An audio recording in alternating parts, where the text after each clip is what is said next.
Okay, ladies and gentlemen, so this Mr. Chuck Durant is Director of Field Intelligence, Oak Ridge National Labs. Sir, thank you for being here today, and there'll be rolling in and out. Yep. You know how to use that? So forward, back, laser. Okay, perfect. All right, appreciate the opportunity to come here and speak. The description of the briefing has changed several times and is probably actually a little bit off. So, full confession, I am a recovering counterintelligence agent, and I am now at the field intelligence element at Oak Ridge National Lab. So you're going to see a distinct counterintelligence twist to some of what I'm going to brief. I'm really not going to talk as much about nuclear and green. I'm really going to talk about cybersecurity and kind of some things that are happening at the national level, since I was formerly in Washington, D.C. So what I'm going to talk about is the D&I Annual Threat Assessment just came out in April, if you didn't see that, the latest one. I'm going to talk about nation states. What does that mean? A couple of examples. I'm not going to deep dive into Colonial Pipeline. Mr. Walker gave a great briefing on that. I'm going to talk a little bit about what we need to do. So I'm not going to take and read these slides to you, and I'm only going to highlight a couple things. This just came out in April. So the big thing I want to make a point about here is that the D&I has come out and said that the cyber threats from nation states is absolutely going to take and continue, and it is nation states going against private sector companies in addition to the rest of U.S. critical infrastructure. Primarily it's Russia, China, Iran, and Korea. We've been saying that for years, although I will tell you that about 6 years ago, I probably would have been more worried about, actually, believe it or not, Iran and North Korea from a threat perspective, because they had more motivation to actually do damage to the United States because of the sanctions and such that were going on against Iran. What I found interesting was this came out on like April 19th. So the bullet in the middle about the cyber criminals ties in very nicely to what just happened with Colonial Pipeline and DarkSide. And then, of course, the last bullet, increasing use of cyber operations as a tool of national power.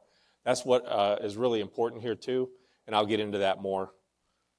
Real quick on China's cyber, we used to say Russia was always number one. I would say they are still number one, but I will tell you that China is quickly catching up and is not very far behind Russia anymore when it comes to cyber. What's important here is that we're calling out in a public document that China can actually disrupt U.S. critical infrastructure within the United States. Right now we're saying only localized and temporary, but what happens when that capability expands? Again, Russia is the top cyber threat. I agree with that 100%. That last bullet there, of course, is a reference actually to solar winds.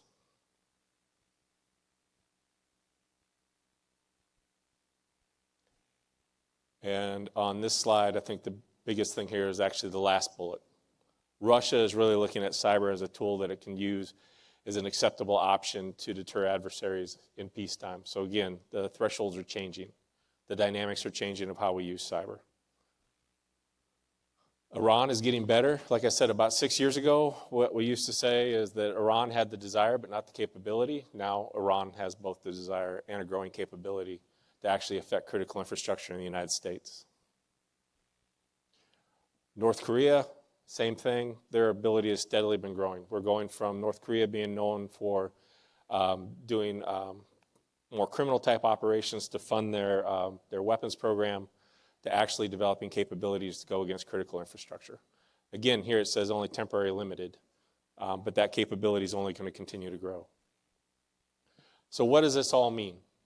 It means that American companies and critical infrastructure are now squarely in the crosshairs of nation states.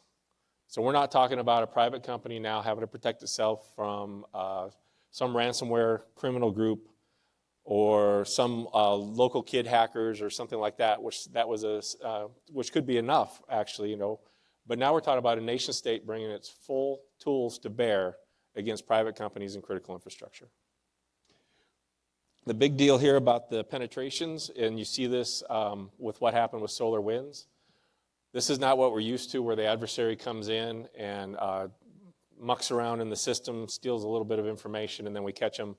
These are nation states coming in wanting long-term access indefinitely within the system. They want to do recon, they want to exfil data, They may be doing intelligence preparation of the battlefield.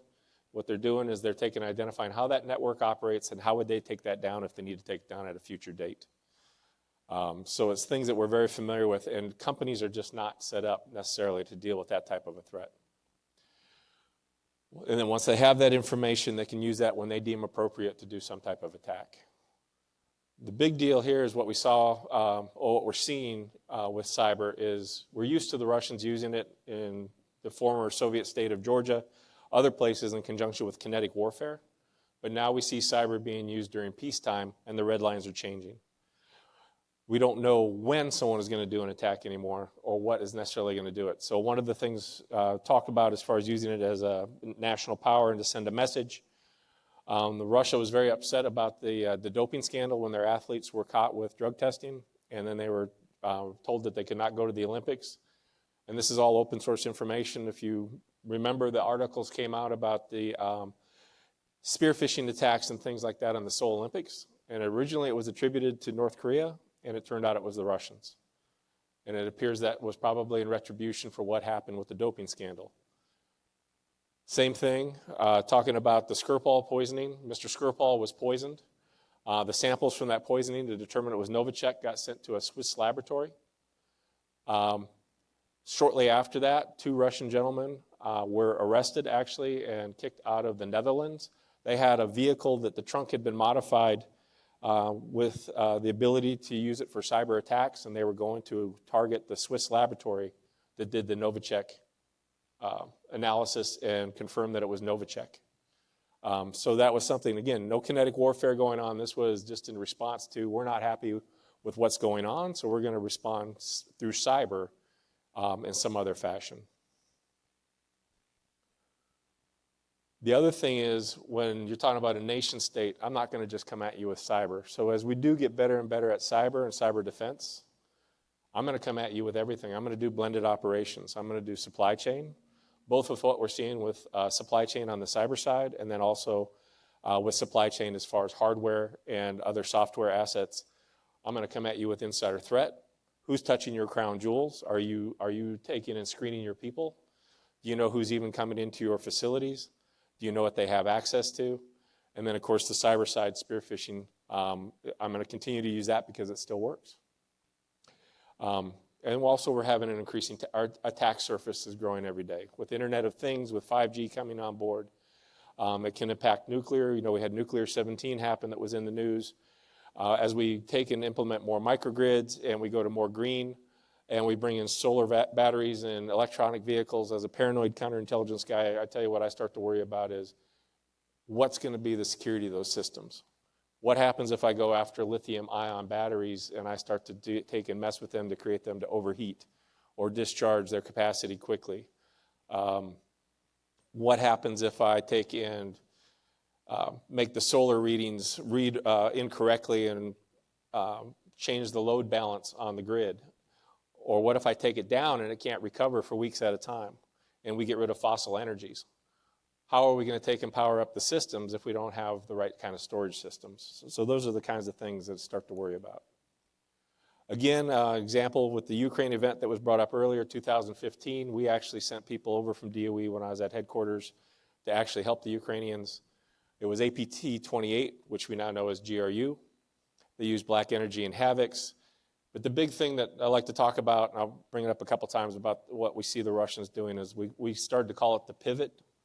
I come in with something like spearfishing, and once I penetrate your network, what I do is I start installing backdoors and stuff like that to make sure I have persistent access. So as your cyber defenders focus on the obvious thing, the havocs, the black energy, things like that, or whatever other tools that I may have thrown on there, you may end up missing that I installed a backdoor into your system so that I could have that persistent access.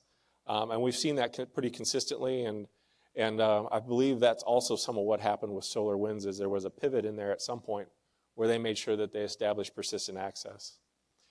The other thing, of course, is they're doing reconnaissance of the targets, and when I say they're doing that of the companies, we're talking private companies. I mean, it's complete. They're looking at what kind of equipment are you buying, what kind of routers do you use, what type of equipment makes your systems run. They're looking for lateral movement between your different networks, between your IT, your OT. And if I do discrete exfiltration, I may delete any record that I did it. If I create certain files to be able to exfiltrate them compressed, once I've exfiltrated them, I'll come back in and I will delete every trace so that you do not know that I was in there. Let me see, I got the blended operations twice. Sorry about that. Whoop. You got it? Hit the wrong click. All right. Sorry about that. All right.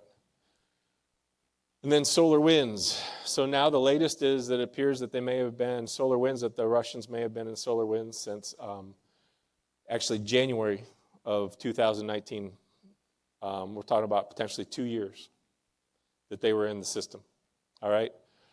Again, APT 29, this time it's SVR versus GRU.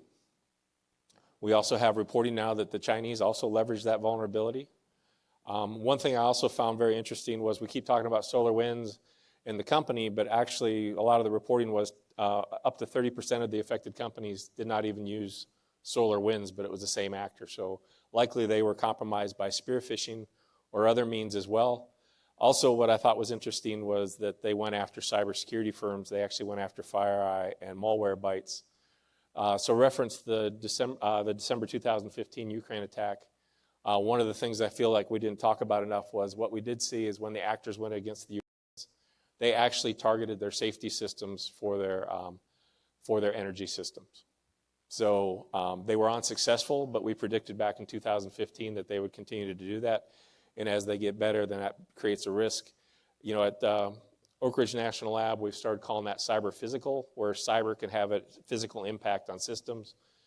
Some of you have probably seen the video online where there was an experiment done called the Aurora Project, where cyber actually was used to disrupt a generator and destroy it through a cyber attack. So definitely if they go after the safety systems on the energy side, that's something that they're going to be able to do is create physical damage. Again, talking about the pivot again, they do the back doors and they install their software tools. We saw a whole slew of new tools, nice names, Sunburst, Teardrop, Raindrop. And again, they did the lateral movement. They did the modifications of software build codes, and they exfiltrated data, as was briefed earlier, 100 gigabytes. Or no, that was Colonial Pipeline. Colonial Pipeline, I'm not going to get deep into it. It was a great brief. I don't have any good pictures to show you. The big thing here about dark side and talking about what I said earlier about looking at what are the red lines. This is just me talking. This is a question that I think that I needed to ask.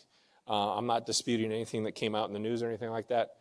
But the first thing I thought of when I saw Colonial Pipeline, based on what happened with the doping scandal and with the Skripal event, and also with what the Iranians did, we did the sanctions, and then they did the denial of service attacks on our financial system. My first question was, did Colonial Pipeline have anything to do with Nord Stream 2? Was it in any way tied to some type of a response from the Russians to U.S. Opposition to the Nord Stream 2 pipeline? And I've actually been asking that questions for a couple years, because about a year and a half, 2 years ago, the Russians also started putting out disinformation on U.S. pipelines and fracking that has been in public news as well. So it's just a question we're starting to have to ask. As a private company, you may have to watch at what's happening on the national stage, because what happens on the national stage, if hitting you would be some type of reciprocity, then it could be that your risk factor is going to go up. And again, the one thing about Colonial Pipeline is, I think it was 2019, I'm happy to be corrected, but I think about 2019 was when we started to see the major shift in ransomware from come in, lock the systems, and demand money, to come in, get persistent access, exfiltrate data, and start blackmailing you. So again, they're starting to emulate nation states, because they're trying to keep that low profile until the time that they make a decision that they want to make it known that they're in the system and they've accomplished their goals of exfiltrating the data to use it for blackmail.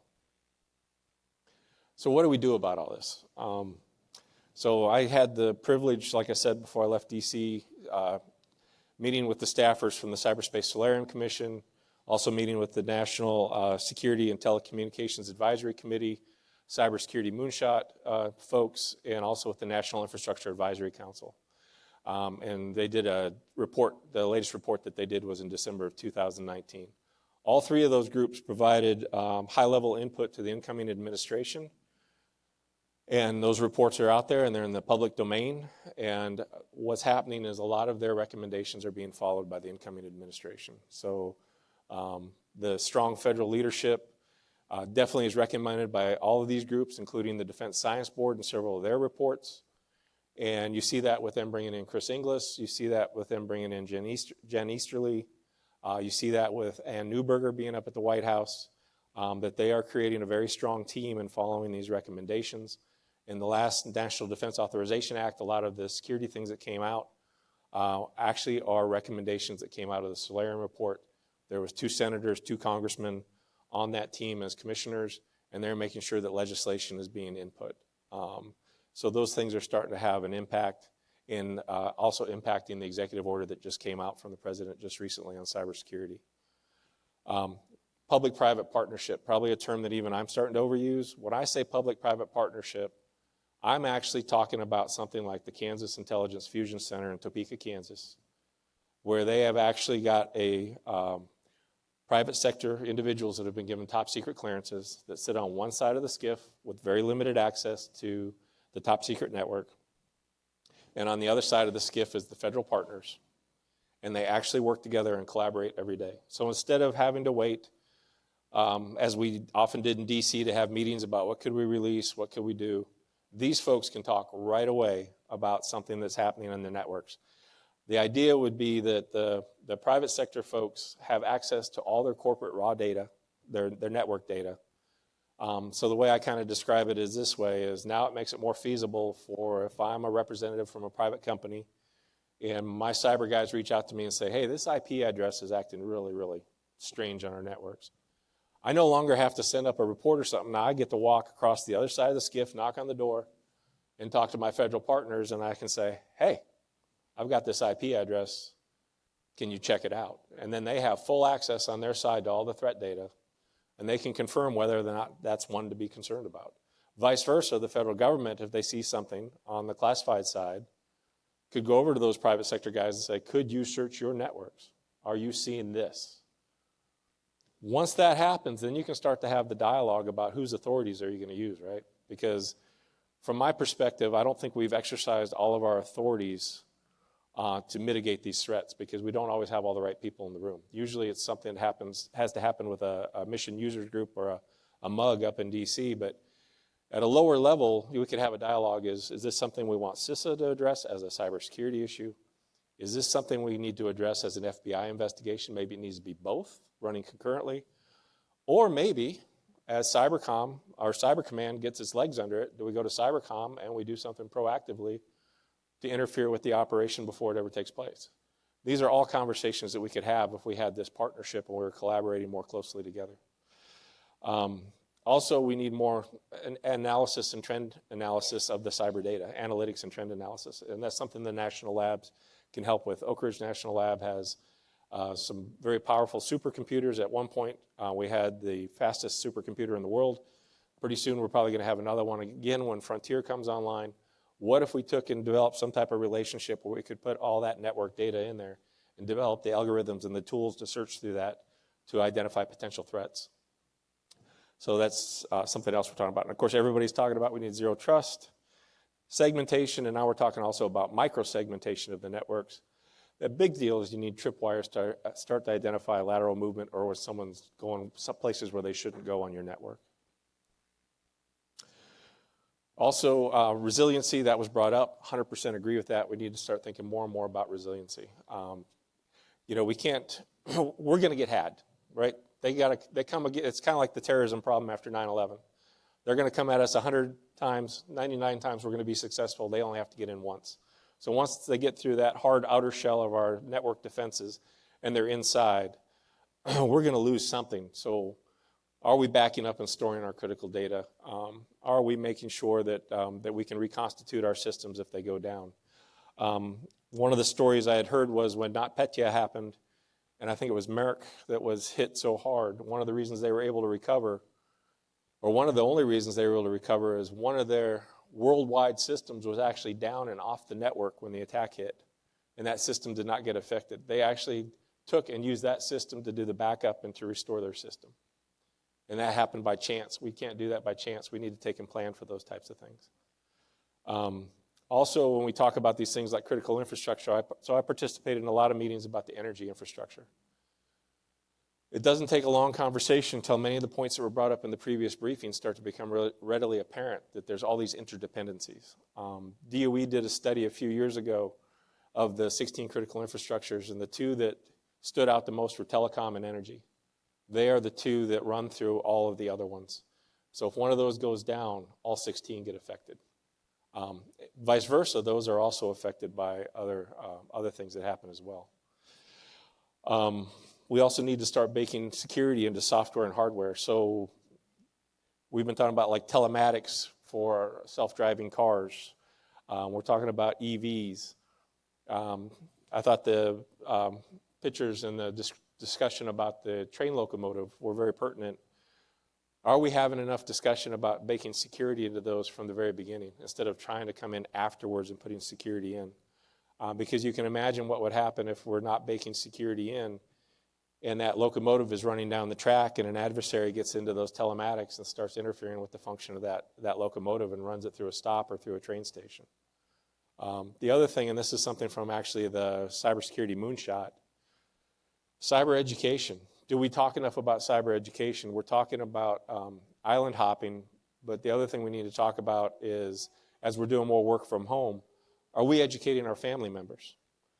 We had a very senior military officer in Washington, D.C. about 3 years ago, had his personal account compromised, and it was because they socially engineered his wife and called her and said they were from Verizon.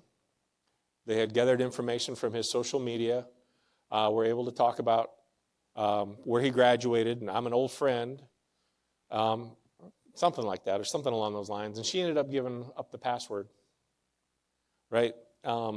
And his whole account got compromised, and everybody that he talked to got compromised.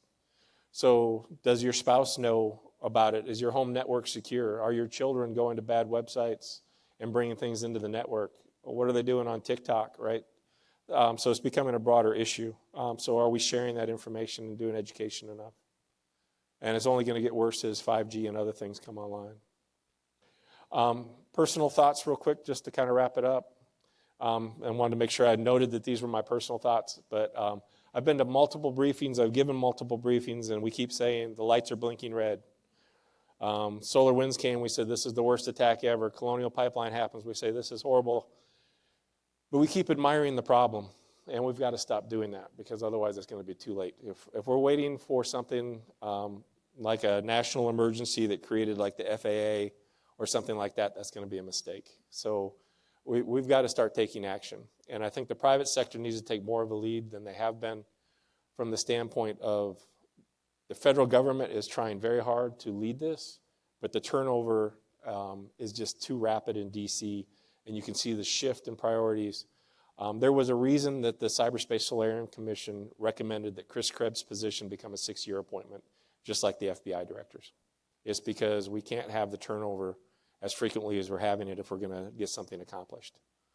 Also, the legal concerns are real. Before I came to Oak Ridge, I did 16 months with a private sector company, and I can tell you that the liability and the privacy issues are very real, and they're going to continue to hold us back because they're not insignificant, and it's going to be hard to get the congressional legislation done right now that would address those because there's multiple equities involved with that.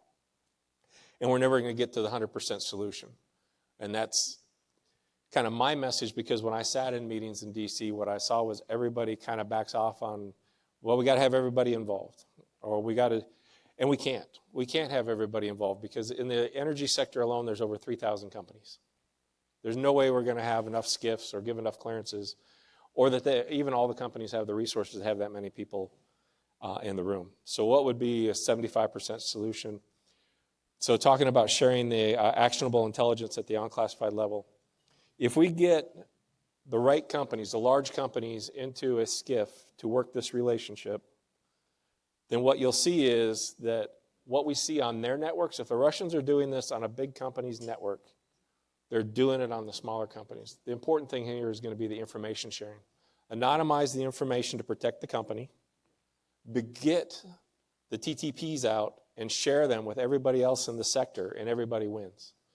Because if they're doing that on that big company, they're doing it on that small company. So that's how you get a few people in the secure compartmented information facility, get that partnership going, and then we can grow this as it goes. But if we wait for the 100% solution, we'll never get started. And then I actually had the privilege of participating in an interview of the outgoing director of the National Cyber and Security Center in the United Kingdom about a year ago when that person was outgoing. And he told us that when they went into their NCSC and created this public-private partnership, their NCSC is actually part of GCHQ, which is their equivalent of the National Security Agency. He said, we came in thinking classified information was going to be it. It was going to be the end-all, be-all, right? He said they found out 90% of the intel is in the unclassified data in the private sector. And that goes to the points that were made earlier that 85% of critical infrastructure is in private hands.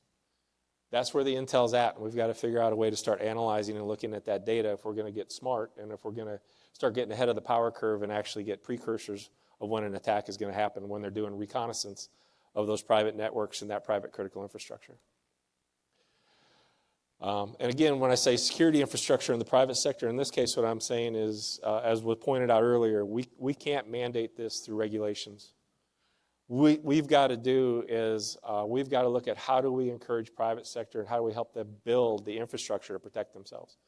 One of the examples I've been using, and it's not exactly the most perfect, but if you start looking at the National Industrial Security Program and how that started and how long ago that started and where we are now with what was the Defense Security Service and now it's DCSA, the Defense Counterintelligence and Security Agency, we actually, with the defense industrial base, share classified threat information and have been for quite a while. We just don't, we take it for granted now, but we've worked with them. The NISPOM was modified just a couple years ago, requiring those companies to develop a counterintelligence program. Something like that is a model, I think, of what we need to do with the private sector companies. We've got to help them develop the infrastructure. What do we want it to look like? I had one of the vice presidents at a company ask me, he said, you know, so we're doing this thing here, and that's talking to the Department of Energy as a sector-specific agency, and then they're talking to CISA, but what does that chain look like down into the corporate structure? What type of SOC do I need to have? What type of GSOC? Do I need to have some type of intel function? What do I need to have? I think we've got to start building that out and figuring out what that looks like so that everybody can play and the information can be shared. Who do I need to call? I'm going to call boom. So I know there's a lot of work being done on that, but I think we need to continue that. And then the national laboratories and academia, as was brought up, the FFRDCs are doing a lot of work on this. Oak Ridge is doing a lot of work on 5G. We're looking at ways to use geospatial for energy security, among other uses. We're looking at cyber physical. And the labs have this great ability to do a cooperative research and development agreement, a CRADA, where a private company could come in and do a CRADA to work with a national lab to come up with some type of information which would then be proprietary to that company.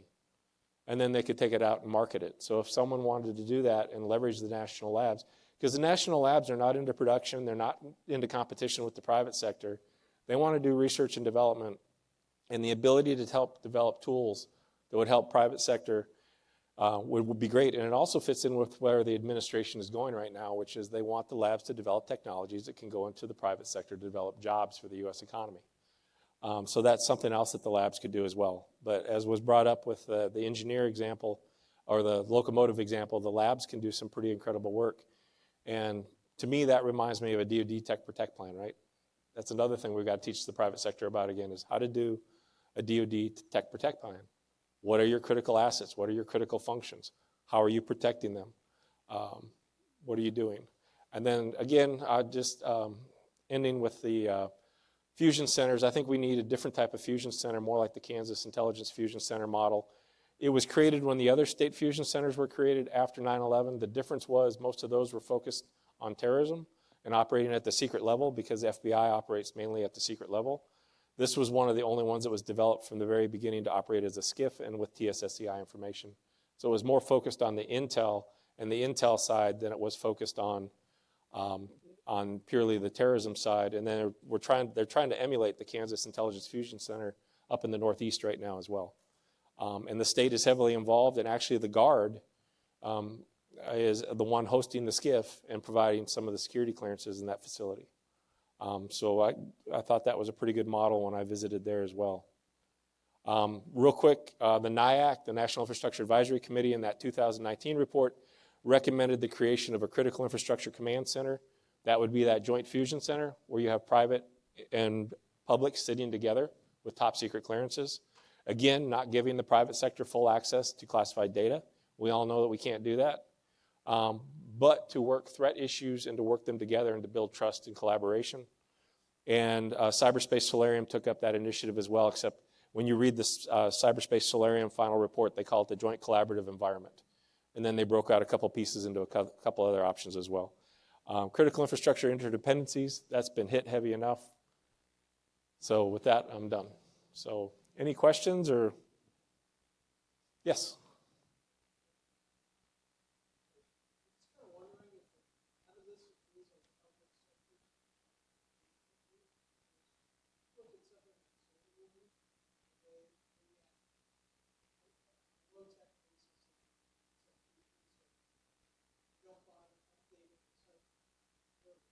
Yep.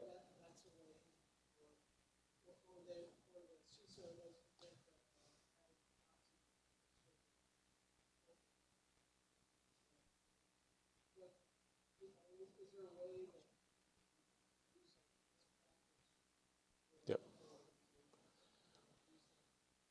I think so, and there was there's a recommendation last year, and I think Idaho National Lab started with it, which is to start doing fellowships at the national labs with private companies and getting people clearances and even building upon that and increasing that and using the national labs to do security education awareness with private sector companies and actually giving people clearances to give them that training up to a certain point. I mean, all the partners in the IC would, of course, have to be on board, how much information, but I think that would be a good way to go and to spread the word. The other thing we've talked about with that CIC idea is to rotate people through.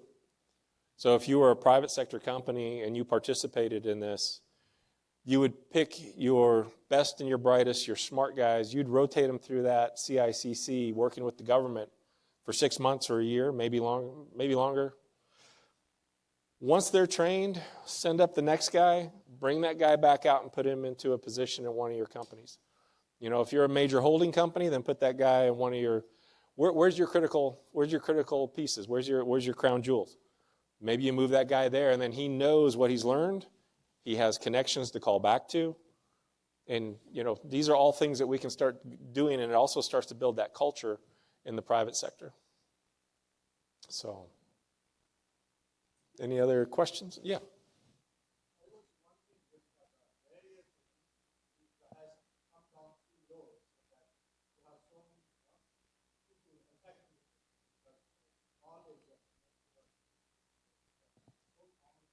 Yeah.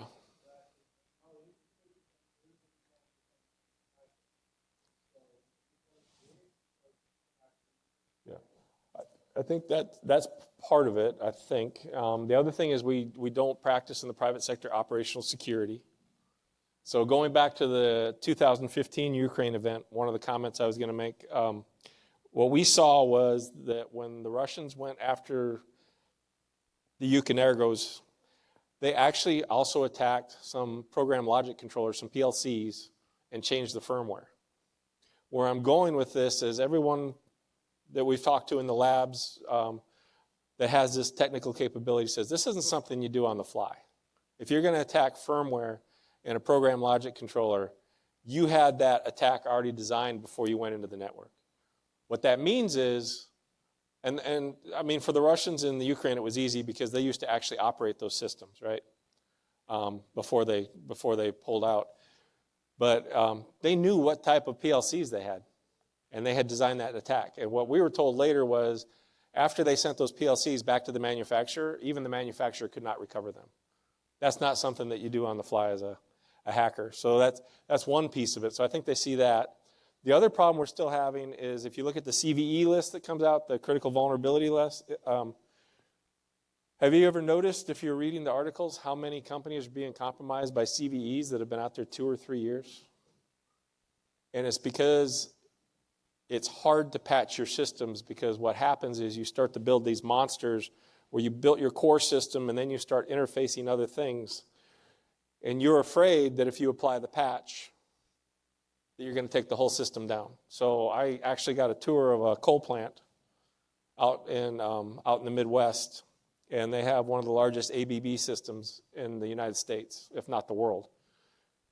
And they told me that applying patches is critical and very risky for them every time they do it. They have to take and plan when they're going to do it, because otherwise they're afraid it'll take down the plant and it will take down electricity production for that whole area.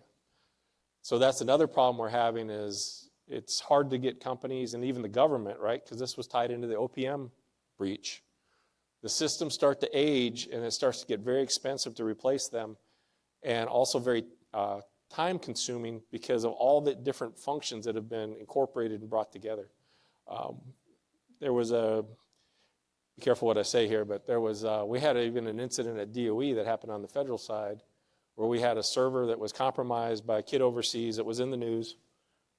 But part of the reason he got in using a common CVE was because the system hadn't been updated and the core system was so out of date that the company wasn't producing patches anymore. But the system was so layered that if you had pulled that out and tried to replace it, you didn't know if all the other functions were going to fail. So it starts to create a different type of problem then for an entity that's trying to keep business going and has critical functions inside that system. So I think all those things contribute. Yeah.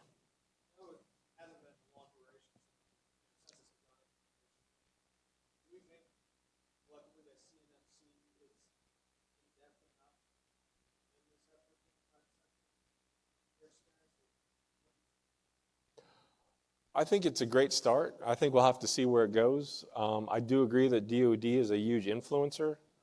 I will say the one concern that I have a little bit as the defense industrial base has changed is, one, I think has already been brought up, we're going to pay for it.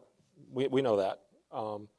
The other thing becomes how many people play, and I'm saying this, and this may not be totally correspond completely, but I also was involved with Committee for Foreign Investment in the U.S. in my previous position.